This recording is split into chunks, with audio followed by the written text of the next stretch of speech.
Chapter 10. Rhys. Special assignment. Simon. Mate, you weird her. Seriously. Me. That's not what happened. Simon. Right. Me. I had a meeting. Simon. Did you at least ring her? Me. We didn't swap numbers. Simon. A near kiss and no number. Are you broken? Me. She's a no-go. And I'm done with dating. Simon. Still on about that then? I type 3 replies. Delete them. Simon. Not in the sharing mood. Me. Spot on. Simon. Right. Dinner's at 6 tonight. Doors open any time before then. Me. Cheers. 3 tentative knocks sound on my office door. Yes, Carol. I call. She peeks in. Do you need anything else before I go home, Mr. Ballantyne? I wave at her to enter. Tell me, how was the tour? I refuse to ask specifically about Kacey, much as I want to. It was lovely. Such pleasant ladies. Did Miss Briggs make any suggestions yet? Suggestions? Yes. On updating your office decor? She said she'd been asked to. No, she hasn't. But part of me almost wishes she would. Then I'd have an excuse to hear from her again. Carol says, She looked like she was deep in thought when we came to collect her. She evaluated your office on her own while Claire and I were elsewhere.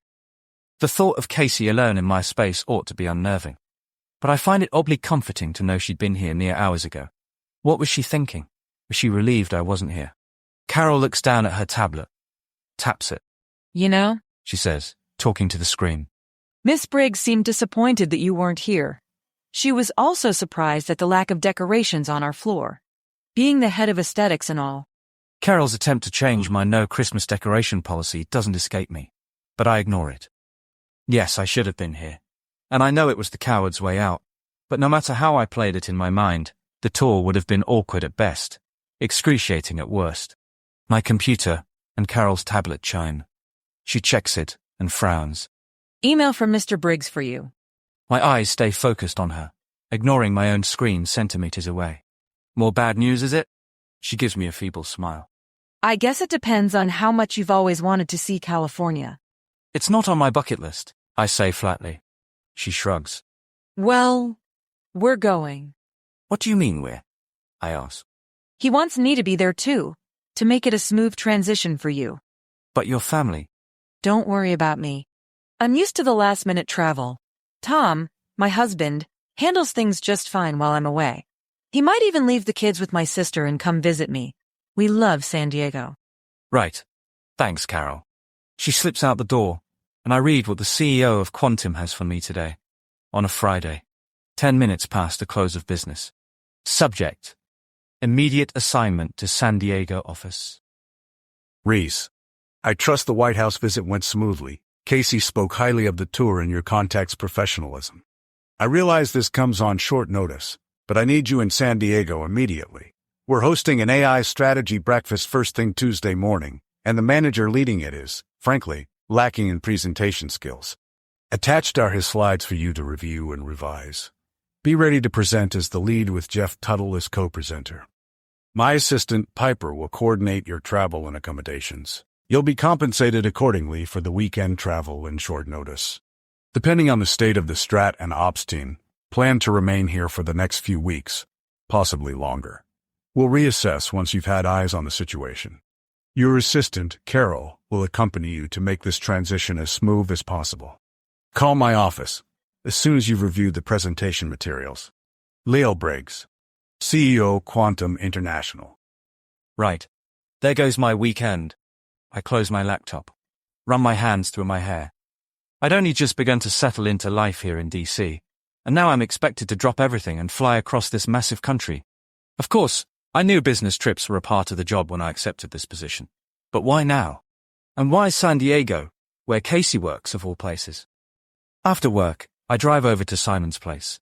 Dinner at the Colburns is always delicious and never dull. The conversation thus far has been mercifully shallow. Weather, work stories, and squabbling from the children. Have you ever been to California? Simon asks, as he passes me the last of the rolls. Never.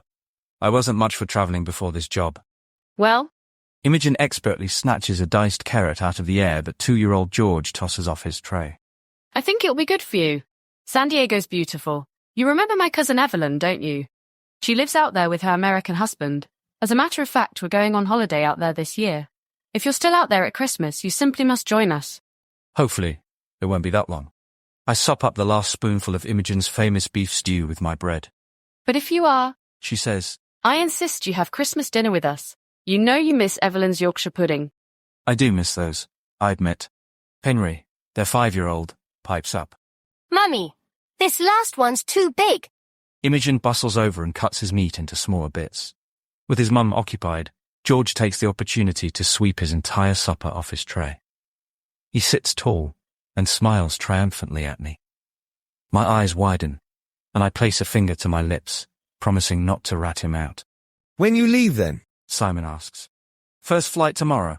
I want the weekend to adjust to the time change. Solid plan.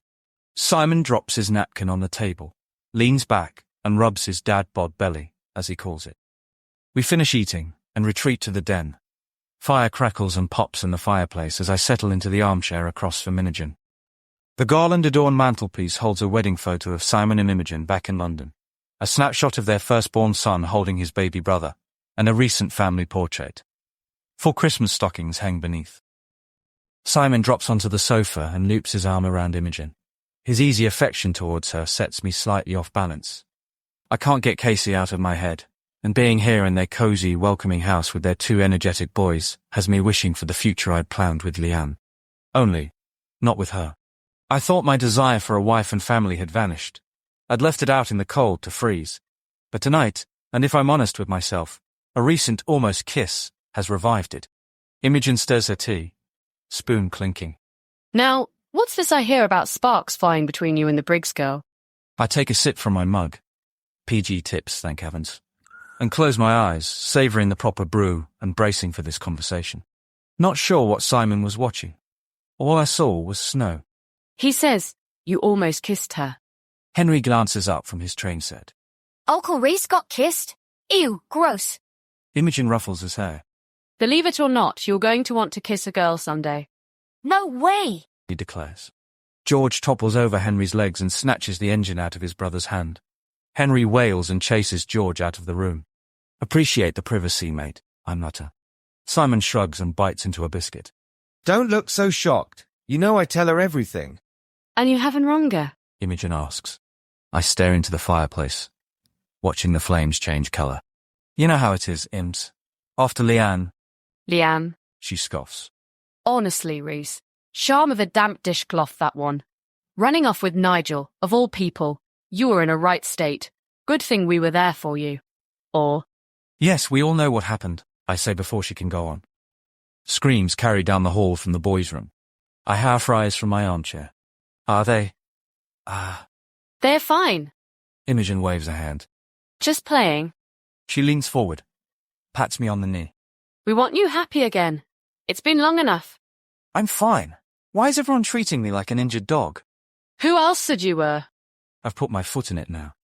I level my gaze at Imogen, knowing she'll guess without me saying a word. Kacey, was it? Thought so. When are you going to stop letting Leanne pull the strings? As much as I want Imogen to stop prying, I know she's right. I haven't been happy, haven't known joy in years. But last night with Kacey, there were moments. I'll be fine, I say. Who knows? Maybe California will sort me out. We're not saying you're broken. Imogen begins. I am. Simon cuts in. Enough sulking. Quit moping and have a bit of fun. Still can't believe you aired her. I don't have her number, so it's not technically airing. Simon studies me over his mug as he takes a drink. You work for the same company. If you wanted to ring her, you could. Along that line of thinking, she could ring me too, I argue. She's not the one who walked away. He counters. Imogen clears her throat. All I'm saying is, it's time you stopped punishing yourself for something that wasn't your fault in the first place. She pauses. I have to ask, do you still have it? I'd pretend I didn't know what she means, but she knows me better than that. Yes, I mumble. This sends her on a tirade. Rhys Ballantyne, I cannot believe you. What do you mean by keeping it? I told you to pawn it that very night. and still you hang on. Simon shushes his wife and places his hand on hers. That's enough, love. Leave him be. She shoots me a fierce yet pitying glare. I suppose it was too much to hope I'd get through this visit without the third degree from them. So, what are you going to do when you see her next week? Imogen asks, her tone softer but still accusatory. I haven't thought that through, to be honest. Just promise me one thing, love. Imogen's eyes glisten. I wait. If a bit of happiness comes knocking, let it in, yeah? I nod, though I don't mean it. The numbness has been my armor, and I've worn it so long, I can't remember what it's like to live without it. Love cost me everything once. I gave up on happiness 2 years ago. But after last night, something in me remembers what it felt like.